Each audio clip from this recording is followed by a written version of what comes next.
কিছুদিন ধরেই টলিপাড়ায় তাদের প্রেমের গুঞ্জন শোনা যাচ্ছিল, তবে কেউই একথা স্বীকার করেননি। তবে আর কোনো লুকোচুরি নয়, এবার সামাজিক মাধ্যমে নিজেদের প্রেমের কথা স্বীকার করে নিলেন অভিনেতা অভিষেক বোস। চলতি বছরেই প্রেমিকা সুরভির সঙ্গে 7 পাকে ঘোরার কথা ছিল তার, তেমনটাই শোনা গেছিল। কিন্তু না, অবশেষে আবার ফুলকির সেটে নতুন করে প্রেমে পড়লেন তিনি। বহুদিন আগেই ভক্তরা লক্ষ্য করেছিল অভিষেক শার্লির বিশেষ বন্ধুত্বের বিষয়টি, তবে না, প্রেমকে এতদিন শুধুমাত্র বন্ধুত্বের নাম দিয়েছেন তারা।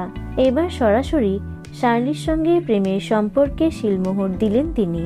সামাজিক মাধ্যমে শার্লিকে ট্যাগ করে অভিষেক লিখেছেন, 2024 আমায় তোমাকে দিয়েছে, তাই এই বছরটাকে আমি হৃদয় দিয়ে ভালোবাসি। সম্প্রতি দীর্ঘদিনের প্রেমিক মৃত্যুঞ্জয়ের সঙ্গে সম্পর্ক ভেঙেছেন শার্লি। তার হাতে প্রেমিকের ডাকনাম নীল লেখা ট্যাটুটিও মুছে ফেলেছেন তিনি।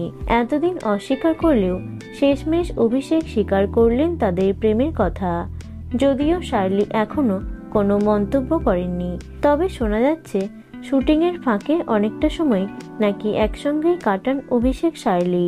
এর আগে বেশ কয়েকবার সম্পর্ক ভেঙেছে অভিষেকের। সুরভির সঙ্গে সম্পর্কে আসার আগে অভিনেত্রী দিয়া মুখার্জির সঙ্গে দীর্ঘদিনের প্রেমের সম্পর্ক ছিল অভিষেকের। নতুন প্রেমের কথা প্রকাশ্যে আনতেই নেগেটিভ কমেন্ট ভরে গেছে তাদের নিয়ে। তো বন্ধুরা, এ বিষয়ে তোমাদের কি মতামত অবশ্যই কমেন্টে জানিও। ভিডিওটি লাইক এবং শেয়ার করো। এছাড়াও টলি দুনিয়ার অন্যান্য খবর পেতে চ্যানেলটি অবশ্যই সাবস্ক্রাইব করে রেখো।